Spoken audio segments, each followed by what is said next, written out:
Alone से बात करते हैं। अलोन से पिछले हफ्ते भी बात हुई थी। हाँ जी, अलोन। अस्सलाम वालेकुम भैया। जी भाई। हारिस भाई, ये एक बात पूछनी थी।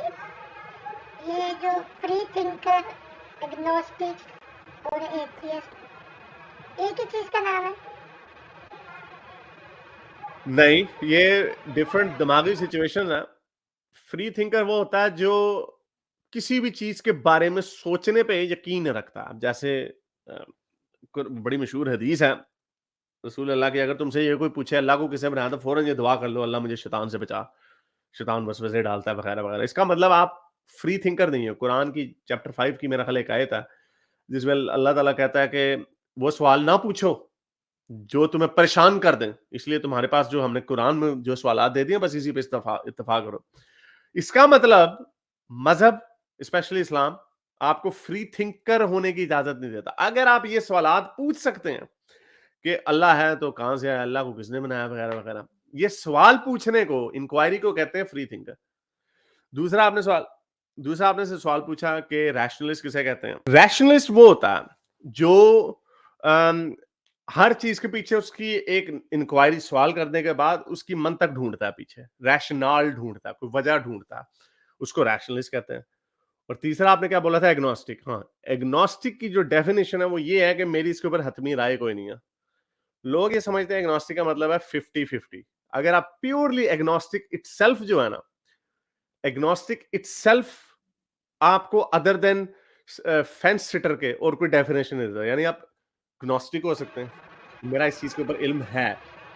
एग्नोस्टिक थीइस्ट हो सकते हैं, यानी आपका रुझान थीइज्म की तरफ है लेकिन मैं 100% नहीं श्योर। एग्नोस्टिक एथियस्ट हो सकते हैं। तो एग्नोस्टिक बेसिकली इटसेल्फ जो है ना, उसका मतलब है कि मेरी इसके ऊपर कोई हतमी राय नहीं है। तो ये सारी चीजें, इनके थोड़े थोड़े डिफरेंसेस हैं इनके अंदर। ओके, आई थिंक मैं अभी फ्री थिंकर बन रहा हूँ। मुझे लगता है कि मैं शायद फ्री थिंकर बन रहा हूँ।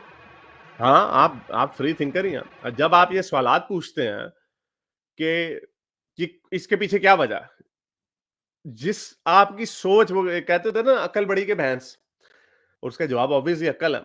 बट इन मेटाफिजिकल लेवल, ये मेटाफिजिक्स का क्वेश्चन है कि आपने अपनी सोच को वसी करना, जहां तक जा सकते हैं आप वहां पे जाएंगे उसको। और साइंस उसी का नाम है। साइंस आपको बताती है कि कायनात की क्या लिमिटेशंस हैं और वो क्यों है, उसके पीछे क्या वजूहात हैं। मजहब आपको इस तरह के जवाब नहीं देता। मजहब एक डब्बा है जो डब्बे के अंदर आपको बंद कर देता है। ये चीजें ऐसे ऐसे हैं, आपने आपने दायां पैर बायां पैर नहीं बाथरूम में पहले डालना, हमने सेक्स से पहले ये दुआ करेंगे तो बच्चा अच्छा होगा, वरना बच्चा शैतान पैदा होगा वगैरह वगैरह। मतलब इस तरह की बोंगी है। आप उसके ऊपर सवाल पूछेंगे कि ऐसा क्यों है, ये प्रॉब्लम ऑफ ईविल क्या है, क्यों अल्लाह मियां ऐसे बैठे बैठे जानवरों के ऊपर बिजली के कड़ाके मार के जंगल में आग लगा देता है, लाखों जानवर मर जाते हैं, क्यों है, इसके पीछे वजह क्या है, अल्लाह को क्या क्या कीड़ा काटता है अल्लाह मियां को। ये है फ्री थिंकर। तो आप जब सवाल पूछते हैं ना, उसको फ्री थिंकर कहते हैं। और कई कई दफा सिर्फ सवाल पूछने वाला ही जो आपको जवाब देता है ना, उससे ज्यादा बड़ा इंसान होता है। हजरत मोहम्मद ने आपको बड़े जवाबात दिए हैं। ओ जी ऐसे है, मरने के बाद ये होगा, आपने ये करोगे तो वो होगा वगैरह वगैरह। गलत जवाब, सारी बोंगियां मारी हुई हैं। जवाब देना इतना इंपॉर्टेंट नहीं है जितना सवाल पूछना, क्योंकि जब आप सवाल पूछते हैं ना, तब आप एक सोच के पीछे जाते हैं।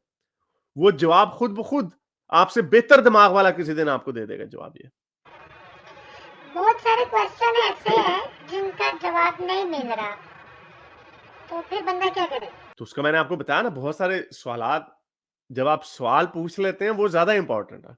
आपने जब सवाल पूछ लिया है, आपके पास उस चीज का अगर जवाब नहीं है तो कोई बात नहीं, आप अपनी जिंदगी फिर भी जी सकते हैं। और हम एक ऐसे सुनहरी दौर में रह रहे हैं कि हमारे बहुत सारे ऐसे सवाल हैं जो हमारे, जिनके जवाब पता है।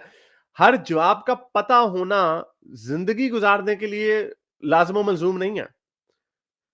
बड़े अरसे तक लोगों को नहीं पता था जमीन चपटी है कि नहीं है। बड़े अरसे तक लोगों को नहीं पता था कि जमीन सूरज के गिर्द घूमती है कि नहीं घूमती। लेकिन फिर भी लोग अपनी जिंदगी गुजार रहे थे। लेकिन क्वालिटी ऑफ लाइफ जो है, रैशनैलिटी, ये असूल है। लेकिन लोग फिर भी रैशनल थे। लोगों को तब भी पता था कि अगर मैं इसके साथ झूठ बोल, ये हो सकता है मेरे से झूठ बोल के फायदा उठा ले और मेरे मुंह से मेरे बच्चों की रोटी जो है खुद छीन ले, झूठ बोल के, धोखा दे के। तो उसके अंदर भी रैशनैलिटी होती है, उसके अंदर भी रीजन होता है, उसके अंदर भी जवाज होता है। लेकिन हर चीज का पता होना जरूरी नहीं है, लेकिन रैशनल होना जरूरी है, फ्री थिंकर होना जरूरी है। चले? Okay, thank you. बहुत शुक्रिया, थैंक यू, थैंक यू। सोचते रहिए, सवाल करते रहिए और आपको बहुत सारे सवालात हैं, पढ़ते रहें, ढूँढते रहें और आपको बहुत सारे सवालात हैं जो मिलते जाएँगे और आपको मिल जाएँगे वो सवालात। मेरे इस नेक काम को जारी रखने के लिए मुझे पेपैल या पेट्रियन पे ज़रूर सपोर्ट कीजिए ताकि मैं अपना पैगाम ज़्यादा से ज़्यादा लोगों तक पहुँचा सकूँ।